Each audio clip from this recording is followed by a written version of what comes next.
Hello everybody, welcome back to Keerthika's kitchen. ఈరోజు వీడియోలో అప్పటికప్పుడు బియ్య పిండితో ఒక టేస్టీ బ్రేక్ఫాస్ట్ రెసిపీ ఎలా ప్రిపేర్ చేసుకోవాలో ఈ వీడియోలో చూపించబోతున్నాను. అలాగే వీటికి సెట్ అయ్యే ఒక మంచి చట్నీ రెసిపీ కూడా ఈ వీడియోలో చూపిస్తున్నాను. ఈ టిఫిన్లో అన్ని రకాల వెజిటేబుల్స్ వేసి చేస్తాం కాబట్టి పిల్లలకి పెట్టడం వల్ల కూడా అన్ని రకాల పోషకాలు అందుతాయన్నమాట. ఈ టేస్టీ టిఫిన్ రెసిపీ ఎలా ప్రిపేర్ చేయాలో ఈ వీడియోలో చూసేయండి. ముందుగా ఒక మిక్సింగ్ బౌల్ తీసుకొని ఇందులో ఒక గిన్నె వరకు బియ్యపిండి తీసుకోవాలి. ఏ కప్పుతో అయితే మనం బియ్యపిండి తీసుకున్నామో అదే కప్పుతో 3/4 కప్పు బొంబాయి రవ్వ, దీన్ని సూజీ రవ్వ అని కూడా అంటారు, లేదా ఉప్మా రవ్వ అంటారు కదా, ఆ రవ్వ కూడా వేసేసుకోవాలి. ఇక నెక్స్ట్ ఇందులో టేస్ట్కి సరిపడా సాల్ట్ వేసుకోవాలి. నేను ఇక్కడ 1 టేబుల్ స్పూన్ వరకు సాల్ట్ వేశాను. ఇక ఈ రవ్వ, సాల్ట్, బియ్యపిండి అన్నీ కలిసేలా బాగా ఒకసారి మిక్స్ చేసుకొని ఇందులో మీడియం సైజ్ ఉల్లిపాయ ఒకటి చిన్న పీసెస్గా కట్ చేసుకొని వేసుకోవాలి. అలాగే 2 పచ్చిమిర్చి, ఇంకా ఒక మీడియం సైజు టొమాటో కూడా సన్నగా పీసెస్ చేసుకొని వేసుకోవాలి. ఇందులో 1 క్యాప్సికమ్ ఇలా వీలైనంత సన్నగా చాప్ చేసుకొని వేసుకోవాలి. అలాగే 1 మీడియం సైజు క్యారెట్ తురుము, ఇంకా కరివేపాకు డైరెక్ట్గా కాకుండా ఇలా చాప్ చేసుకొని వేసుకొని అలాగే కొత్తిమీర కూడా వేసేసుకోవాలి. ఇక్కడ మనం ఏ కప్పుతో అయితే బియ్యపిండి తీసుకున్నామో అదే కప్పుతో 1/4 కప్పు పెరుగును కూడా వేసేసుకోవాలి. పుల్లటి పెరుగు అయినా పర్వాలేదు. ఇక ఈ పెరుగు బియ్యపిండి మొత్తం కలిసేలా బాగా ఒకసారి మిక్స్ చేసేసుకోవాలి.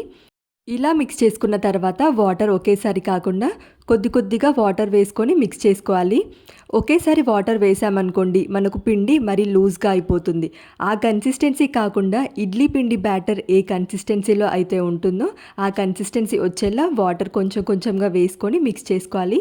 నేను ఇక్కడ చూపిస్తున్నాను చూడండి, కన్సిస్టెన్సీ మనకు ఇడ్లీ పిండి బ్యాటర్ కన్సిస్టెన్సీ వచ్చేలా వస్తే సరిపోతుంది. ఇలా కలుపుకున్న పిండిని అరగంట పక్కన పెట్టేసేయాలి.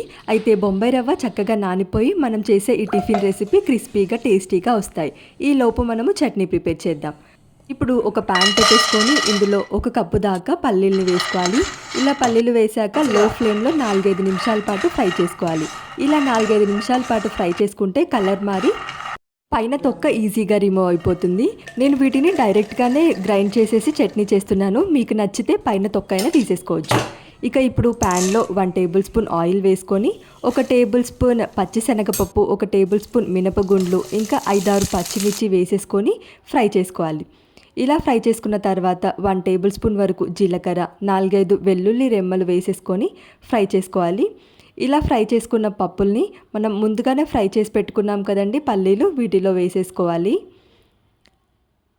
ఇక వీటిని కూడా ట్రాన్స్ఫర్ చేసుకున్న తర్వాత ఇందులో 2 టేబుల్ స్పూన్ వరకు పచ్చి కొబ్బరి తురుము, ఇంకా టేస్ట్కి సరిపడా సాల్ట్ వేసేసుకొని చిన్న నిమ్మకాయ సైజ్ చింతపండు 5 నిమిషాల ముందు నానబెట్టుకొని వేసుకొని ఇంకా గ్రైండ్ చేసుకోవాలి. చూడండి మనకు పల్లి చట్నీ రెడీ అయిపోతుంది. గట్టి చట్నీ ఇలా అయినా ఉంచుకోవచ్చు, లేదంటే కొన్ని వాటర్ వేసుకొని కొంచెం పల్చగా అయినా చేసుకోవచ్చు. ఇంకా ఇలా ప్రిపేర్ చేసుకున్న ఈ పల్లి చట్నీలోకి మనం పోపు ప్రిపేర్ చేసుకుందాం. ఇప్పుడు ప్యాన్లో 1 టేబుల్ స్పూన్ ఆయిల్, 2 ఎండుమిర్చి, ఆవాలు, జీలకర్ర, ఇంకా పచ్చిశనగపప్పు, మినపప్పు, కరివేపాకు వేసుకుంటే మన పోపు రెడీ అయిపోతుంది. ఇలా ప్రిపేర్ చేసిన ఈ పోపు పల్లి చట్నీలో వేసుకొని మిక్స్ చేసుకుంటే మన టేస్టీ పల్లి చట్నీ రెడీ అయిపోతుంది. అరగంట ముందు నానబెట్టిన ఈ పిండి కూడా చక్కగా నానిపోయింది కదా, కొంచెం వాటర్ కన్సిస్టెన్సీ కూడా తగ్గిపోయింది చూడండి, ఎందుకంటే ఈ బొంబాయి రవ్వ వాటర్ని పీల్ చేస్తుంది కాబట్టి. ఇక ఈ కన్సిస్టెన్సీ ఉంటే మనకు పర్ఫెక్ట్గా వస్తుంది టిఫిన్ రెసిపీ. ఇందులోనే కొంచెం ఒక 1/2 టేబుల్ స్పూన్ వరకు బేకింగ్ సోడా వేసుకోవడం వల్ల ఈ టిఫిన్ ఫ్లఫీగా వస్తాయి, అలాగే సాఫ్ట్గా కూడా వస్తాయి. ఇక బేకింగ్ సోడా వేసేసి బాగా మిక్స్ చేసుకున్న తర్వాత ఇప్పుడు ప్యాన్ పెట్టేసుకొని ఇందులో ఒక 1 టేబుల్ స్పూన్ వరకు ఆయిల్ వేసుకోవాలి. ఆయిల్ కాస్త వేడవ్వగానే ఇందులో ముందుగానే ప్రిపేర్ చేసుకున్న ఈ పిండిని కూడా వేసేసుకొని ఇలా స్ప్రెడ్ చేసుకోవాలి. మరీ పల్చగా కాకుండా కొంచెం మందంగానే వేసుకోవాలి.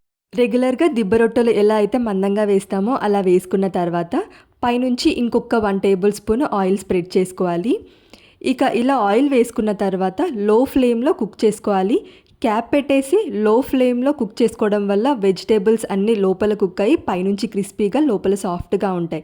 చూడండి ఒక సైడ్ ఫ్రై అవ్వగానే ఈజీగా రిమూవ్ అయిపోతుంది. ఇప్పుడు ఇంకో సైడ్ ఫ్లిప్ చేసి హై ఫ్లేమ్లో 1 నిమిషం పాటు ఫ్రై చేసుకోవాలి. ఇలా 2 సైడ్స్ కూడా ఫ్రై చేసుకోవడం వల్ల పైన లేయర్ క్రిస్పీగా ఉంటుంది, లోపల లేయర్ సాఫ్ట్గా ఉంటుంది. ఇక లో ఫ్లేమ్లో కుక్ చేసాం కాబట్టి వెజిటేబుల్స్ అన్నీ కూడా సాఫ్ట్గా కుక్ అయిపోతాయి. కొంతమంది పిల్లలు వెజిటేబుల్స్ తినడానికి ఇష్టపడరు. అలాంటప్పుడు ఇలా వెజిటేబుల్స్ అన్నీ వేసేసి బియ్యపిండిలో ఇన్‌స్టాంట్‌గా ఈ బ్రేక్‌ఫాస్ట్ రెసిపీ చేసి పెట్టండి. చాలా ఇష్టంగా తింటారు. సో, టిఫిన్ చేయడానికి ముందు రోజు పప్పులేమి నానబెట్టకపోతే అప్పటికప్పుడు ఇన్‌స్టాంట్‌గా ఈ రెసిపీ ట్రై చేసి పెట్టండి. చాలా టేస్టీగా ఉంటుంది. అలాగే హెల్తీ రెసిపీ కూడా. వీడియో కనుక నచ్చితే లైక్ చేయండి. మీరు ఈ రెసిపీ ట్రై చేసి ఎలా వచ్చిందో కామెంట్ సెక్షన్‌లో చెప్పండి.